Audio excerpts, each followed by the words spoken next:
오늘도 역시 주요 공기업의 보도자료 혹은 중요하게 다뤄야 할 개념들이 잘 나타나 있는 내용들을 긁어서 와봤어요. 원래 보도자료만으로 정리를 하려고 했는데, 이 국민연금공단에서는 보도자료가 딱히 문제화될 만한 내용들이 별로 없더라고요. 문제화된다는 얘기는 선지 5개를 온전히 뽑아낼 수 있는, 그리고 뭔가 헷갈리게 문장도 좀 적혀 있고, 관련된 정보가 여러 개가 한 문장에 들어가 있기도 하고, 그래서 논리적으로 파악을 할 부분이 좀 있는 것들이 좀 많아야 되는데, 그런 게 없더라고요. 그래서 국민연금공단에서 이야기하고 있는 NCS 의사소통 능력에 나올 법한 지문이 뭐가 있을까를 막 찾던 중, 국민연금의 특징이 나타나 있는 페이지를 발견을 했지 뭐예요. 그래서 이 부분을 가지고 와봤습니다. 우리 지난주에 매 선지마다 주로 많이 나오는 선지들, 예를 들어 지문 속에 있는 내용이 좀 큰 영역이면 선지는 좀 작고 구체적인 영역으로 선지를 만들어서 그 두 개를 논리적인 포함 관계를 연결짓는 선지가 나오기도 했었고, 수식어의 서술성이라고 해서 수식어를 서술어로 보내서 선지를 만들기도 했었고, 숫자가 나오면 숫자의 대소 비교, 뭐가 크고 뭐가 작은지, 또 그 숫자를 다른 방식으로 재창조해서 구체화시켜서 선지를 내기도 했었고, 이런 걸 연습했었잖아요. 그런 게 실제 문제에서는 나오지 않잖아요. 그러니까 그냥 막 섞어서 그 선지에 해당하는 내용들 다 지우고 그냥 오지선다형으로 한번 내봤고요. 거기다가 이번에는 이렇게 어휘나 문법 문제를 하나씩 더 추가해 봤습니다. 한번 해볼게요. 국민연금에 이런 특징이 있는 거 알고 계셨어요? 요번에 이거 준비하면서 알았어요. 첫 번째, 강제성이 있대요. 그리고 두 번째는 사회통합, 사회통합에 기여하는 이런 특징이 있다고 합니다. 국민연금은 나 혼자서 대비하기 어려운 생활의 위험을 모든 국민이 연대하여 공동으로 대처하는 우리를 위한 제도로 모든 국민이 가입 대상입니다. 하고 이렇게 100%를 이야기하고 있는 말들이 나오면 좀 주목할 부분이 있죠. 국민연금뿐만 아니라 건강보험 등 대부분의 사회보험 제도는 이렇게 말했어요. 여기서는 또다시 우리가 국민연금이라는 것과 그리고 건강보험 이렇게 묶어버리면 이 두 가지가 모두 사회보험 제도에 속하는 것임을 알 수 있어요. 그럼 여기 앞에 있는 국민연금 그리고 건강보험은 구체적이고 세부적인 사항인 것이고 사회보험제도는 큰 사항인 것이죠. 그래서 이런 큰 영역에 해당하는 것과 아닌 것들을 나눠서 정리해 볼 수가 있겠고요. 앞에는 모든인데 얘는 대부분이에요. 얘는 모든이 아니죠. 그래서 100%를 이야기하는 말인지 아닌지 그것도 우리 분명하게 구별을 해두어야 합니다. 강제 가입을 채택하고 있어요. 그럼 강제 적용을 하지 않으면 무슨 문제가 생길까? 국민연금에 가입하지 않거나 보험료를 납부하지 않을 수 있습니다. 즉, 가난한 사람은 당장의 생활이 어려워 노후 준비를 할 수 없다. 부유한 사람 또한 별도의 노후 준비가 필요 없다고 가입을 기피하고 벌목증의 경우는 먼 훗날의 노후를 굳이 지금부터 준비할 필요가 있느냐 등의 여러 가지 이유로 가입하지 않을 수 있습니다. 와, 그러면 여기서 지금 지적한 것들이 뭐가 있냐면요. 가난하건 부유하건 또 나이가 젊건 뭐 어떻건 그러니까 세대와의 관계 무관하게 또 어떤 돈을 얼마나 가지고 있느냐도 무관하게 강제 적용을 하지 않으면 이게 필요한지를 모르고 국민연금을 가입하지 않을 수 있다는 거죠. 이처럼 정리하는 문구죠. 이처럼 이런 말 나오면 정리하고 있으니까 만약에 주제를 찾는 문제다 그러면 이렇게 정리되어 있는 파트에 가야겠죠. 가입을 기피하는 사람이 많을수록 노후 빈곤층이 확대되고 이것이 사회 문제화 될 경우 결국 국가는 빈곤 해소를 그 문제를 조세 등을 통해 해결해야 됩니다. 이렇게 나와 있어요. 빈곤 해소 문제를 조세 등을 통해 해결한다는 얘기가 뭘까요? 이건요, 빈곤 해소를 다른 조세, 즉 세금을 걷어서 빈곤 해소의 문제를 해결하겠다는 거예요. 세금을 걷어서 빈곤 해소, 빈곤 문제를 해소 혹은 해결하겠다. 이런 의도가 담겨 있는 거죠. 이렇게 되면 성실하게 본인의 노후를 준비한 사람은 노후를 준비하지 못한 사람의 노후의 일정 부분까지도 책임지게 되는 이중 부담이 발생합니다. 왜냐하면 세금을 또 내야 되니까. 어려운 사람을 돕기 위해서. 때문에 소득 활동을 하는 사람은 누구나 의무적으로 가입하도록 하는 것입니다. 이렇게 나와 있어요. 자, 그럼 여기 의무적으로 가입한다 라는 말과 그 다음 여기 위에서 강제 가입한다 라는 말. 자, 같은 말이죠. 이런 말들이 재진술 될 수 있겠구나. 요렇게 쓰이지 않고 요렇게 바꿔서 쓰일 수도 있겠구나. 그런 것들을 생각해 봐야겠죠. 우리는 항상 추론 문제에서는 어휘의 추론이 기본이니까. 네. 어휘의 추론은 그냥 깔고 간다고 생각하시면 돼요. 추론이라는 게 별거 있나요? 글의 내용을 바탕으로 해서 글에 딱 확인이 바로 안 되는 식으로 선지를 만드는 게 추론이잖아요, 결국은. 그럼 말을 막 바꾼다고요. 재진술을 막 한단 말이에요. 그런 부분들이니까 신경을 써야겠죠. 자, 이제 소득 재분배로 사회통합에 기여합니다. 국민연금은 동일한 세대 내 고소득층에서 저소득층으로 소득이 재분배되는 세대 내 소득 재분배 기능과 종류네요. 미래 세대가 현재의 노인 세대를 지원하는 세대 간 소득 재분배 기능을 동시에 포함하고 있습니다. 그러니까 소득 재분배 종류 두 가지를 말해보세요 라고 하면 세대 내, 세대 내 기능, 그리고 세대 간 기능 이렇게 확인할 수 있고요. 방향성을 잘 봐야죠. 자, 방향성 어떻게 돼 있나요? 고소득층에서 저소득층으로 가는 거. 또 미래에서 현재로 오는 거. 이런 방향성을 잘 봐야 돼요. 이거 괜히 거꾸로 해서 선지를 만드는 경우 되게 많이 봤어요. 미리 좀 예상이 되시죠? 자, 그럼 세대 내 소득 재분배부터 얘기해 볼게요. 고소득층으로부터 저소득층으로 소득이 이전되는 세대 내 소득 재분배 기능은 국민연금의 급여 산식, 급여 계산식이라고 생각하시면 돼요.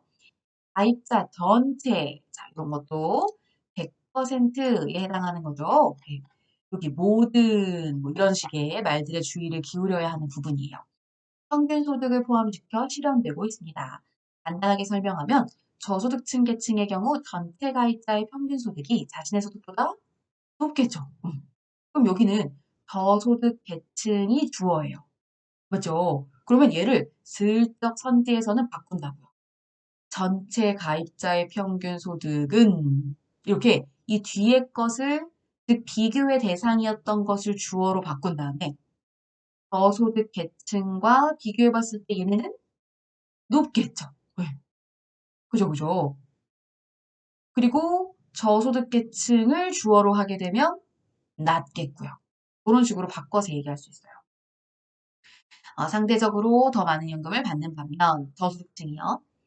고소득층 계층은 전체 가입자의 평균 소득이 자신의 소득보다 낮기 때문에 저소득층에 비해서 상대적으로 이러한 연금 혜택이 적은 것입니다. 이렇게 말하고 있습니다. 그러면 소득 대분배라는 말이 돈을 더 주고 덜, 그 돈을 더 내고 뭐 그런 게 아니라 그러니까 여기서는 소득에 따라서 나중에 혜택을 받을 때 얘기를 하는 거예요. 그죠? 연금 혜택의 차이. 이걸로 소득 재분배가 이루어지는 것이죠. 연금. 그죠?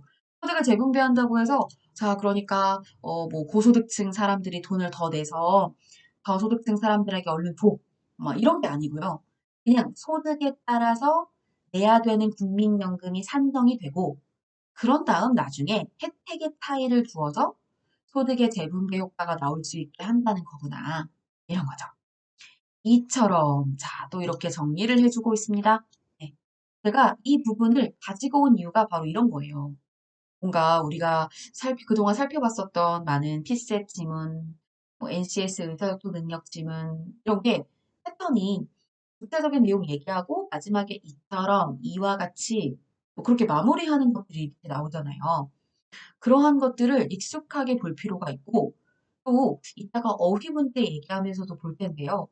이런 글들은 꼭 비슷한 어휘들이 많이 쓰여요. 그렇죠? 그럼 이런 비슷한 어휘들에도 익숙해지면 나중에 처음 보는 내용이라 해도 쉽게 읽힐 수 있죠. 그래서 지금 이렇게 반복 학습을 하고 있는 겁니다.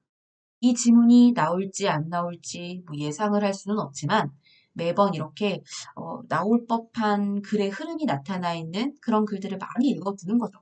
분명히 도움이 될 거예요. 이처럼 국민연금은 납입한 보험료들이 수급하는, 그럼 납입과 수급은 반대 말이네요. 그쵸? 이런 것도 신경 써서 받으면 좋죠. 왜냐면 이걸 반대로 바꿔서 이걸 가지고서 선지를 만들 수도 있습니다. 요거는 주는 거, 요건 받는 거. 연금급여액을 의미하는 수익비가 고소득층에 비해 저소득층의 경우가 상대적으로 높기 때문에 이러한 세대 내 소득 재분배 기능을 통해 소득 계층 간의 소득 격차를 줄임으로써 사회 통합에 기여합니다. 소득 격차를 줄인다 이렇게 얘기하고 있으니까 뭐 월급을 점점 격차를 줄여서 월급을 지급한다. 소득이라고 하니까 이렇게들 많이 생각을 하시는데요. 우리 토요일 날 수업할 때도 배웠던 것처럼 여기서 말하는 건 실질 소득이에요. 실질 소득. 내가 받는 월급이 100만 원인데 내는 세금이 뭐 예를 들어 뭐 20만 원이다. 그럼 나에게 실질 소득은 80인 거잖아요. 그걸 생각해서 소득 격차를 줄인다고 말하는 것이지 소득 격차를 줄인다고? 아, 그러면 고소득층, 저소득층의 월급의 차이를 줄인다는 말인가? 뭐 이게 아니라는 거죠. 그죠? 국민연금을 통해서 연금 혜택의 내용을 통해서 실제 소득의 격차를 줄인다. 이렇게 말을 하고 있는 거죠. 세대 간 소득 재분배는 뭘까요?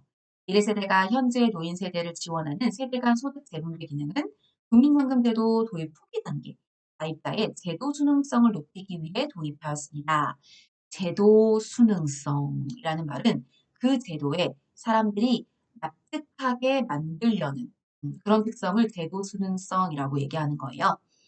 밀세대는 자신의 노후만을 준비하면 되지만 국민연금 초기 가입자의 경우에는 자신의 노후는 물론 부모 부양이라는 이중 부담을 지고 있어 이때 부담을 완화하기 위해 낮은 보험료에서 출발, 단계적으로 보험료를 높여가도록 한 것입니다. 그것의 목적은 제도 수능성이 되는 것이죠. 사실 국민연금의 기본적인 특성을 생각해 보면 지금 돈을 내고 그런 다음에 나중에 가서 혜택을 받는 거잖아요. 그러면 나중을 위해서 지금 돈을 내고 있는 거기 때문에 가입 초기의 사람들은 혜택을 정말 받지 못한 상태로, 그죠? 아직 돈만 내고 있는 상태로 부모님들을 부양해야 하는 이런 어려움이 있었다는 거예요.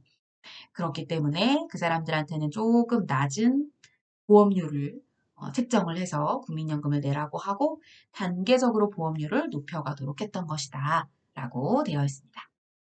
자, 그렇다면 이 글에서 추론할 수 있는 내용으로 적절한 것은 1번 우리나라의 모든 이런 것들 신경 쓰자 그랬었죠? 적절한 것을 찾는 거라고 했어요. 만약에 적절하지 않은 것을 찾는데 모든이 들어간 이런 위험한 선지가 나올 가능성 떨어진다.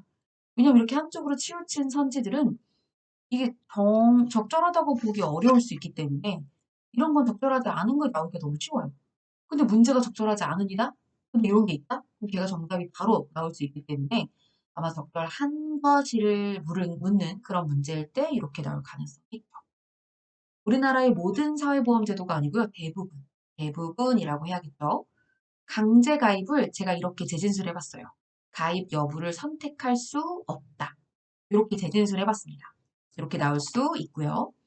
국민들이 국민연금에 가입을 회피하는 것은 궁극적으로, 최종적으로 세금 확대로 이어질 수 있다. 네, 여기 보면 세금, 조세 등을 통해 해결해낸다. 가입을 기피한다면서요. 회피, 기피를 회피로 바꿔서 얘기해봤어요. 재진술. 그렇게 되면 인권 문제를 세금을 걷어서 해결할 테니 당연히 세금 확대, 세금을 많이 걷는 것으로 이어질 수 있겠다. 말 되죠. 네. 이번 정답이고요. 세대 간 소득 재분배는 동일한 세대 내에서 이루어지는 건가요?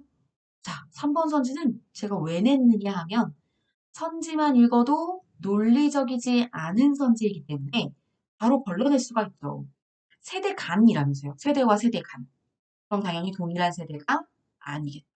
그럼 여기서 세대 내, 세대 간 이 두 가지가 종류면 두 개의 항목이 나오는 글이 되는 거죠. 우리 연습해봤잖아요. 두 개의 항목이 나오는 글에서 어느 하나에 대한 특성은 그걸 만약에 적절하지 않은 걸로 만들고 싶으면 반대편에 있는 항목의 특성으로 연결지어서 선지를 만든다고 했잖아요. 그쵸? 그거 지금 해본 겁니다. 틀렸죠? 세대 간 소득 분배가 아니고 소득 재분배가 아니고 세대 내 소득 재분배를 이야기하는 거죠. 자, 그런 다음 국민연금의 혜택을 계산할 때에는 저소득층의 평균 소득을 먼저 산출한다. 여기는 순서가 나와 있습니다. 먼저요, 전체 가입자의 평균적인 그 임금을 먼저 어, 조사를 하죠. 그 여기 있어요. 가입자 전체의 평균 소득을 포함시켜 실현되고 있습니다. 얘네들을 먼저 계산해야 되는 거예요. 가입자 전체죠. 그러니까 여기 저소득층 틀린 거죠. 이게 바로 우리 연습했던 거. 여기는 큰 영역을 얘기했는데 여기서는 작은 영역을 얘기하고 있죠. 요런 패턴. 이거 아니죠? 국민연금 초기 가입자들은 제도 수능성이 높은 편이라 아니죠? 높게 하려고 제도 수능성을 높이기 위해 이걸 위해서 초반에는 낮은 보험료로 출발하게 했던 거죠. 그렇기 때문에 틀렸어요. 두 번째, 바꿔 쓸 수 있는 말 대처, 대응 둘 다 맞는 말이고요. 이건요. 얘랑 차이점을 잘 봐야 됩니다. 앞에서 이야기했던 대처하다나 혹은 대응하다는 이미 일어난 일에 대한 행동을 말하죠. 근데 대비하다, 대비하다는 아직 일어나지 않은 일에 대한 행동이에요. 그래서 대처와 대응은 바꾸어 쓸 수 있으나 대비하다라는 말은 약간 의미상 상관관계가 좀 멀어져 있습니다. 그래서 문맥을 잘 봐야 해요. 이는 기피하다, 가입을 뭐 하고 싶어 하지 않다, 주저하다, 뭐 이런 거겠죠? 기여하다는 이바지하다 이런 뜻이죠. 도움이 되도록 하다, 이바지하다 이런 뜻이거든요. 근데 여기 기인하다라고 썼어요. 기인하다는 무슨 뜻이냐면 그것이 원인이 되다 이런 뜻이거든요. 그래서 A에 기인하다 그러면 A가 원인이 되다 이런 뜻이 돼요. 그래서 이건 아예 의미가 없죠. 상관관계가 없습니다. 이에서 연금을 받는다, 연금을 수령한다, 혹은 수급한다. 이렇게 정리하실 수가 있겠네요. 다음 마지막에 나오는 이는 완화하다, 부담을 낮추다. 그죠? 부담은 높고 부담은 낮고 부담이 크고 부담이 작고 뭐 이런 식으로 표현하죠. 완화하다, 부담을 낮추다. 정리할 수가 있겠네요. 다음 가볼까요? 자, 오늘은 또 보도자료가 다 발전소예요. 발전소의 보도자료를 갖고 왔습니다. 물론 발전소에 나는 전혀 관심이 없다. 그래서 나는 발전소에 원서를 낼 그런 마음이 전혀 없다. 이렇게 생각을 하셔도 받으실 필요가 있는 게요. 에너지 문제. 이게요. 비단 어떤 발전소 공기업에서만 주된 내용으로 다루는 거요? 아니거든요. 네. 에너지 문제는 모든 공기업과 모든 대기업에서 올해 초 시작할 때 다 대대적으로 우리 기업은 이렇게 이렇게 에너지를 절약할 것입니다. 그렇게 얘기하고 시작했어요. 뭐 굵직굵직한 대기업들의 신년사를 살펴보면 ESG라고 해서 저 이거 진짜 많이 하죠. 에너지 절약과 관련되어서 엄청 다 어떤 철학을 바탕으로 하여 우리 회사는 뭐 에너지 절약을 하겠습니다. 이런 거 엄청 다 발표하고 시작했단 말이에요. 그러니 발전소에 내가 지원서를 내고 싶지 않아요. 마음이 없어요. 해도 알아두실 필요가 있는 배경 지식이 잔뜩 들어있습니다. 볼게요. 여기는 동서 발전이에요. 동서 발전 것을 갖고 와봤어요. 이런 거 잘 보면 느낌 딱 오시죠? 아, 주체가 앞에 나오고 쉼표, 그가 하는 어떤 행위, 그것을 이렇게 작은 따옴표로 묶어서 이렇게 하는구나. 업무 협약을 체결한 겁니다. 포천, 여주, 연천, 대륜, ENS, 코원 에너지 서비스와 뭐 이런 정도의 그 양에 해당하는 연료 전지를 건설하겠다 이렇게 말했고요. 도시가스 보급률이 낮은 지역에 한 요 정도 세대에 도시가스 보급을 하고 배열을 공급하겠다라고 되어 있어요. 여기에 배열 같은 경우도 좀 낯선 용어가 아닐 수 없는데요. 배열이라는 건 사전에 찾아봐도 뭐 어떤 숫자를 배열하고 의자를 배열하고 이런 뜻밖에 안 나와요. 근데 여기서의 배열이라는 건 뭐냐면 연료 전지를 막 돌려서 열이 막 이렇게 나오게 되겠죠? 에너지를 만들어내겠죠? 그럴 때 생겨나는 열이에요. 그래서 배열이라고 하는 건 어떻게 보면 공급되는 그 에너지 말고 남는 열들이라고 볼 수가 있습니다. 아, 정확하게 뭐라고 말하고 있는지 읽어드릴게요. 이거 여러분 네이버 찾아봐도 잘 나오는데요. 연료전지에서 발생하는 배열 이렇게 되어 있어요. 그러니까 이게 연료전지를 운영하면 자연스럽게 나오는 열인 거예요. 연료전지 운영하면서 나오는 열. 이것도 에너지가 되는 거잖아요. 그래서 보급되는 것과 또 달리 배열까지도 공급을 한다. 이런 말입니다. 남는 열까지도. 한국동서발전은 저는 요즘에 이거 준비하면서 많은 공기업들의 사장님 이름을 알게 되는 그런 시간들을 보내고 있습니다. 아주 알차요. 네. 제가 언제 이런 걸 다 알겠어요. 네. 아, 김영문 사장님이시구나. 이렇게 또 알게 됩니다. 8일이고요. 요거는 12월 8일. 진짜 얼마 안 됐죠. 네. 오후 2시 경기도청에서 경기도, 부천시, 여주시, 연천군, 대련 ENS, 코온 에너지 서비스와 경기 북동부 지역 에너지 불평등 해소를 위한 수소연료전지 발전 및 도시가스 공급 확대 업무 협약을 체결했다. 하고 굵직한 그 체결의 내용을 작은 따옴표로 묶어 놓은 걸 기억으로 설정했고요. 기억과 관련된 게 3번 문제라고 볼 수가 있습니다. 뭐 나왔냐면 수소 나왔어요.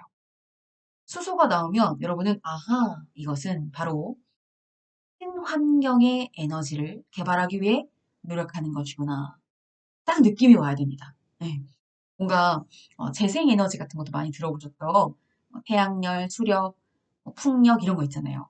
그런 것들과 함께 친환경 에너지로 수소전지 이런 거 많이 얘기하거든요. 겁니다. 협약식에서 이런 사람들이 참여했다라고 했고요. 경기도 수소연료전지 발전 사업은 도시가스 보급률이 50% 미만인 경기 북동부 지역의 연료전지 발전소를 유치해 지역 주민들에게 도시가스를 보급하고 인근 사업체 등의 연료전지 배열 아까 말씀드렸죠? 연료전지를 돌리면서 나오는 그 자연스러운 열들을 그 인근 사업체에다가 보급을 한다. 이런 식이겠죠. 그럼 여기도 자세히 보니까요. 포천, 여주, 연천이라는 이 구체적인 곳을 묶어본다면 어디겠습니까? 여기 도시가스 보급률이 50% 미만인 곳이 되는 거고요. 이건 위로 쭉 가보면 북동부 지역 에너지 불평등 해소를 위한 이렇게 나와 있어요. 그러면 에너지의 불평등을 겪었던 것을 이렇게 얘기하는 거죠. 에너지 보급이 잘 되지 않았던 에너지 보급에 있어서 불평등을 겪었던 겪음 뭐 이렇게 정의할까요? 네. 에너지 보급률이 이 정도밖에 안 됐다는 건 불평등을 겪고 있었다는 거예요. 어, 보급을 한다고 합니다. 연료전지 발전소를 건설하고 자 엔드 개념 동서발전이 하는 일이 뭔지 봤더니 연료전지 발전소를 건설하는 거 얘네가 하고요. 또 인근 지역의 배열 공급을 얘네가 하고요. 밑에 지자체인 경기도 여기는 연료전지 발전소와 배관망 설치에 필요한 행정 절차를 이행하는 데 협력한대요. 그러면 행정 절차를 어느 한 도시에서만 주도적으로 하는 건 아니라는 걸 알 수 있죠. 도시가스사인 이곳과 이곳은 연료전지 발전소와 인근 도시가스 미공급 지역에 도시가스 배관망을 설치할 예정이다. 도시가스가 좀 공급이 돼야 훨씬 편하게 사용할 수가 있죠. 동서발전은 포터는 이만큼, 여주는 이만큼, 연천은 이만큼 이 정도 크기의 연료전지 발전소를 건설하겠다 이런 겁니다. 건설과 운영 중 발생한 배열을 공급하고 도시가스를 포천시 여기 이만큼, 여주시 이만큼, 연천군 이만큼에 보급하겠다 이렇게 말했습니다. 그럼 각 지역마다 동일한 세대에다가 보급하는 건 아니네요. 여기서 이런 것들이 모두 어떤 것에 속하냐면 에너지 복지예요. 그럼 그게 뭐예요? 이거. 에너지 불평등 해소.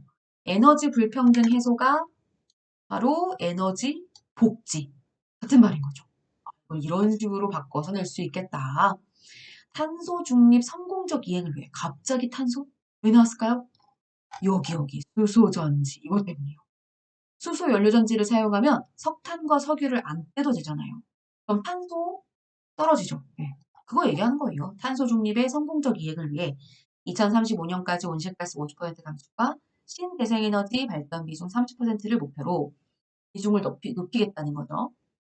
신재생에너지 및 무탄소 발전 회사로서의 전환을 가속화하고 있다. 뭐 앞으로의 전망이나 동서 발전이 나아가는 방향 뭐 이런 것들을 아무래도 보도자료 하나하나에 담아내야 되거든요.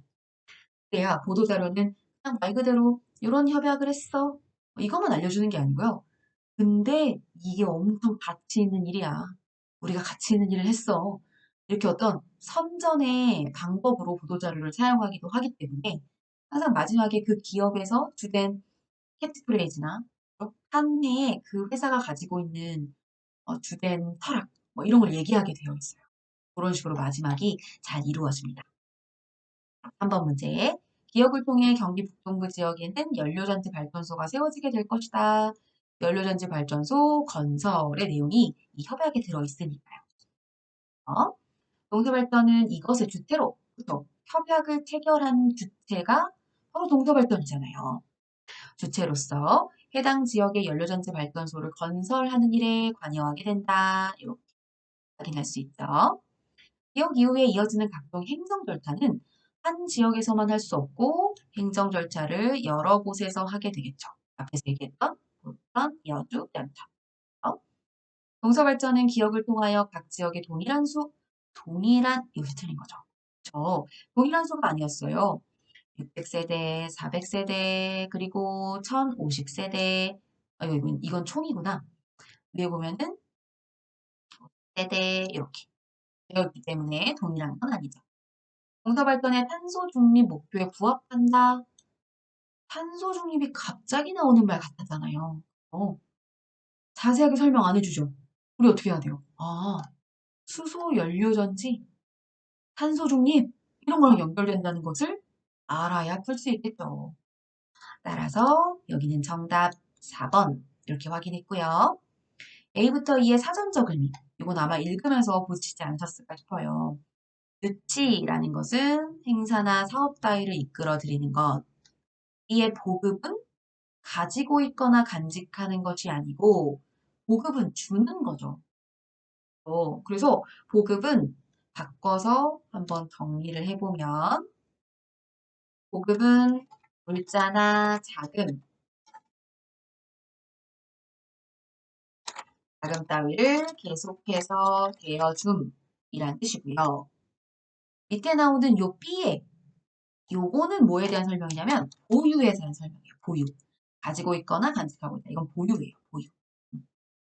C의 설치, 설비 따위를 베풀어 둔다. 기여하다. 어디서 많이 봤는데 네, 아까 여기에 첫 번째 지문에 기여가 있었어요. 이바지함. 이거 보세요. 되게 나오는 말들이 뻔해요. 그러니까 많이 나오는 단어들을 알아두면 금방 읽히죠. 안 맞고요. 이행, 실제로 행함. 그리고 특히나 이런 이행의 경우는 의무사항이나 약속의 상황 같은 거 있죠. 약속의 사항. 이런 것들을 주로 이행이라는 말을 써요. 꼭 해야 하는 것을 하는 것. 그게 이행입니다. 그래서 여기는 2번 이렇게 정답이 되고요. 네 번째.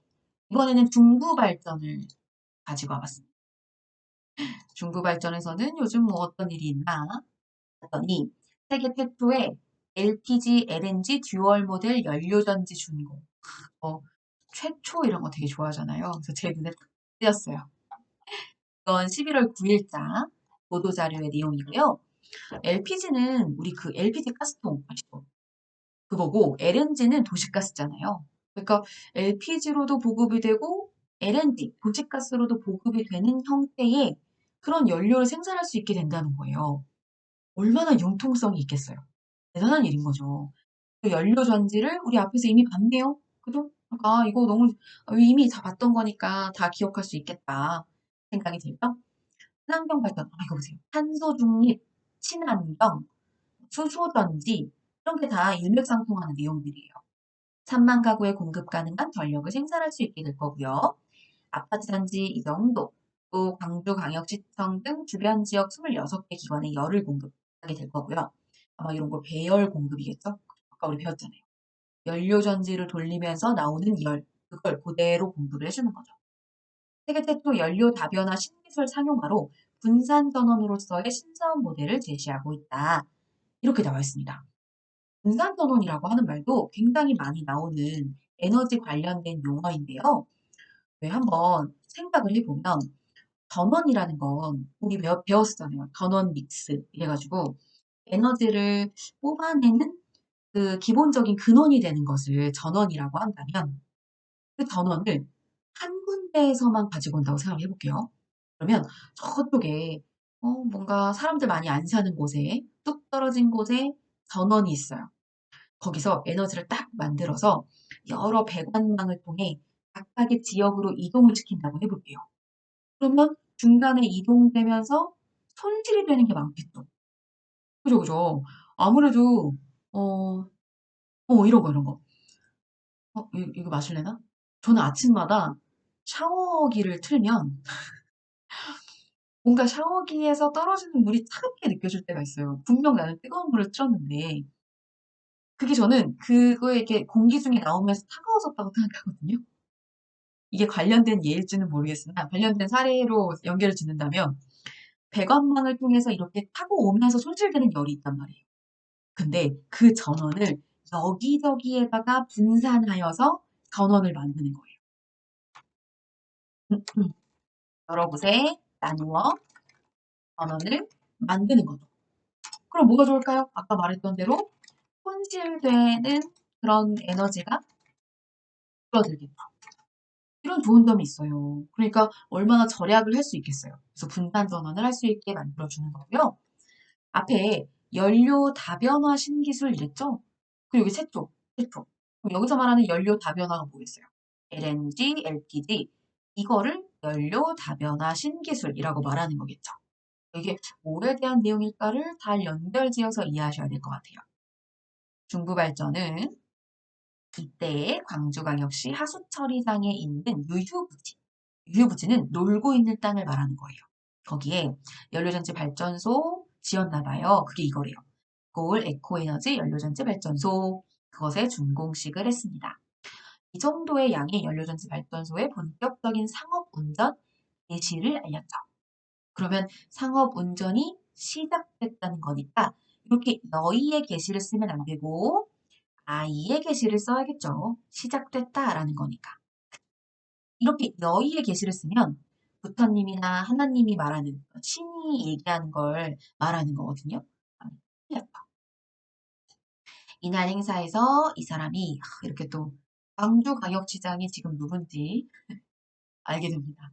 뭐 이런 게 그렇게 막 시험 볼 때 중요한 자료는 아니지만 시험 공부할 때마다 저는 항상 그런 생각하거든요. 내가 좀 다방면에서 똑똑해지는 시간이다. 지금 이 시기가. 시험에서의 점수를 올리는 것도 중요하지만 내가 다각도로 지식을 많이 쌓는 그런 지혜를 키우는 시간이기도 하다 이런 생각을 해요. 이렇게 많은 부분들에 언제 관심을 쏟게 되겠어요. 지금 이렇게 문제를 풀 때나 신경을 쏟는 거겠죠? 이럴 때 봐두는 거죠. 그리고 중부발전 시장님 누군지도 이제 알겠네요. 대내외 관계자들이 참석한 가운데 진행됐습니다. 자, 이러이러한 사람들이 공동 출자하여 출자라는 말도 앞으로 되게 많이 만나게 되실 건데요. 출자는 한마디로 말하면 돈을 투자했다는 얘기예요. 그래서 자금을 투자함, 출자는 거기서 이렇게 돈을 냈다 이런 뜻입니다. 공동 출자하여 설립했습니다. 그래서 여기에는 약 18개월간의 건설을 통해겠죠. 네. 건설의 통해가 아니라 건설을 통해겠죠. 그래서 여기 이렇게 써봤습니다. 자, 여기에 준공을 완료하여 현재 정상 상업 운전 중이다. 두 가지 연료 사용이 모두 가능한 세계 최초의 듀얼 타입 연료 전지이고요. 자, 이것은 30년간 향후 앞으로 30년간 친환경 에너지 생산을 통해서 인근 아파트 단지 820세대 또 여기 주변 지역에 있는 곳에 열을 공급하고 약 3만여 가구가 사용할 수 있는 수준인 연간 이 정도의 전력을 생산하여 공급할 예정이다라고 말했습니다. 시간의 선후 관계 잘 살펴봐 보셔야겠죠. 이건 아직 예정인 상황입니다. 지금 하고 있는 게 아니에요. 자, 그리고 여기는 지금 붙였어야 하는 부분이에요. 30년간이라고 되어 있을 때 시간의 흐름을 이야기하는 부분이잖아요. 그럴 때에는 이렇게 붙었어야 됩니다. 그래서 이렇게 붙어 쓴 거대로 적어주고 있어요. 만약에요, 아니, 어떤 사람들 사이의 관계를 이야기하는 스승과 제자 간 이렇게 쓰고 싶다. 그럴 때에는 이 간과 앞에 말을 띄어서 적어주셔야 돼요. 관계를 나타낼 때는. 근데 시간을 나타낼 때는 무조건 붙였습니다. 사흘간, 한 달간 이런 식으로요. 근데 예외적으로 관계를 나타내는 말들 중에 너무 사람들이 많이 쓰는 말은 그냥 한 단어로 붙여 쓰는 것을 허용한 경우들이 있어요. 예외라고 적으면 될 것 같은데요. 고부간, 부부간, 동기간 이러한 말은 너무 많이 쓰는 거예요. 그래서 사람 사이의 관계를 이야기하는 간이지만 세 개의 단어는 그냥 붙여 쓰는 것으로 기억을 해주셔야 돼요. 아셨죠?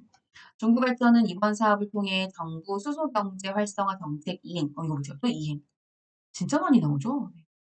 RTS 제도를 적극적으로 이행할 뿐만 아니라 연료 다변화 적용이 가능한 신기술의 최초 상업화 성공으로 도서 지역, 섬 지역을 말하는 거죠. 산과 노지, 산 속에 있는 지역을 대상으로 하여 분산 전원 적용이 가능한 신규 사업 모델을 창출하여 연료전지 산업 분야의 확장성을 제시하였다. 라고 써야겠죠. 왜냐면 제시하다가 이게 누가 무엇을 제시하다. 항상 목적어가 반드시 들어가야 하는 그런 서술어거든요. 목적어 형태로 적어주시면 돼요. 아울러 광주경영시와 파트너십을 통해서 친환경 분산형 에너지 생산기지 구축을 통해 아무래도 에너지를 만드는 곳이 한쪽에 아주 크게 동떨어져 있으면 그곳으로 사람들 보고 와서 일하라고 하기 좀 그렇잖아요. 그죠? 그렇게 떨어진 곳에 오게 하면 막, 살 곳도 마련을 해줘야 되고, 막 이러니까요. 근데 뚝뚝 떨어져서 조그맣게 분산 전원을 만들어 놓으면 그곳의 사람들을 일자리 창출해서 그 속에 있는 사람들을 쓸 수가 있으니까 일자리 창출까지도 할 수 있게 되는 거죠. 그래서 그렇게 하면 뭐가 좋으냐 하면 여기 일자리 창출 및 지역경제 활성화에 기여할 수 있게 되니까 이건 구체적인 내용이고요. 이걸 크게 묶어보세요. 사회적 가치. 그죠? 그래서 구체적인 작은 영역을 크게 묶으면 사회적 가치 구현 이렇게 되는 거죠. 수소 에너지 신산업을 선도하는 글로벌 에너지 리더로 도약하게 되고요. 또 자기네들 이런 기업이야 막 이렇게 자랑을 하면서 마무리를 짓고 있죠. 마지막엔 항상 이렇게 관련자의 말로 마무리를 하죠. 대한민국 발전 사업의 경쟁력을 높이고는 이렇게 쓰는 게 맞죠? 높이라고 쓰는 말은 아예 없습니다. 없어요, 없어. 그렇기 때문에 잘못 수정한 것은 5번이 되는 거예요. 이게 맞습니다. 그리고 친환경 에너지 보급과 사회적 가치 창출을 위해 끊임없이 노력하고 있는 대표 에너지 공기업으로서 자랑을 하는 거죠. 부심을 갖고 있다, 뭐 이런 거예요. 광주광역시의 친환경 에너지 정책에 발맞추어 빛의 고장 광주에서 깨끗한 빛을 비추는 신재생에너지 보급을 위해 앞으로도 최선의 노력을 다할 것이라고 밝혔다. 늘상 나오는 말들이죠. 이 또한 친환경, 뭐 탄소 중립 이런 것들과 맥을 같이 하는 사업들 중에 하나인 것이죠. 그러니까 이렇게 막 보도자료를 내세워서 기사화되게 만드는 것이고 여러분 중에 발전소에 내가 들어가고 싶다라고 하면 진짜 본인들의 회사를 막 광고할 수 있을 만한 지문들, 본인들의 회사가 지금 펼치고 있는 중점적인 사업들, 이런 거 관련된 문제가 안 나올 수 없어요. 설사 NCS 문제의 지문에 안 나왔다. 실망하지 마세요. 면접 문제에 나올 겁니다. 분명해요. 네. 면접이든 필기고사든 어쨌든지 나올 거예요. 그렇기 때문에 이런 부분들은 충분히 알아두실 필요가 있죠.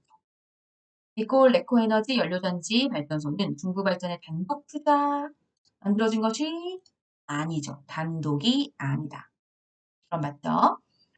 여기는 현재 정상 운전 중인 것은 맞아요. 3만여 가구의 전력을 공급할 예정이죠. 자, 늘 항상 시간의 선후 관계를 잘 살펴볼 필요가 있습니다. 동부 발전은 광주광역시의 에너지 생산 기지를 분산하여 구축함으로써, 네, 분산 전원을 이렇게 풀어서 제가 한번 써본 거예요. 해당 사업의 사회적 가치. 사회적 가치는 아까 일자리 창출, 지역 경제 활성화 기여 요렇게가 구체적인 내용. 이걸 묶어보면 사회적 가치였었죠. 그렇게 정리 가능하고요. 중부발전은 연료 다변화 기술을 세계 최초로. 이건 뭐 제목에서부터 나와 있는 부분이었습니다. 자, 듀얼 타입의 연료전지는 광주경영시청을 포함한 주변의 여러 기관이 열을 공급하는 데 일조하게 된다. 분산, 열을 공급하는 거. 이것이 열을 공급한다. 이렇게 얘기하는 걸 열을 공급하는데 일조한다. 도움을 준다. 일조가요, 도움을 준다. 그런 뜻이거든요. 그렇게 한번 말을 바꿔서 재진술을 해본 거죠. 이렇게 써도 다 알아들을 수 있죠. 그러니까 이제는 저랑 오랜 시간 같이 공부하시면서 어떤 단어가 어떻게 재진술되는지 그런 거 정도는 이제 충분히 파악을 하고 계실 거라 생각합니다. 네. 이렇게 해서 6번 문제까지 앞서 살펴봤던 거대로 해서 정리를 해봤습니다.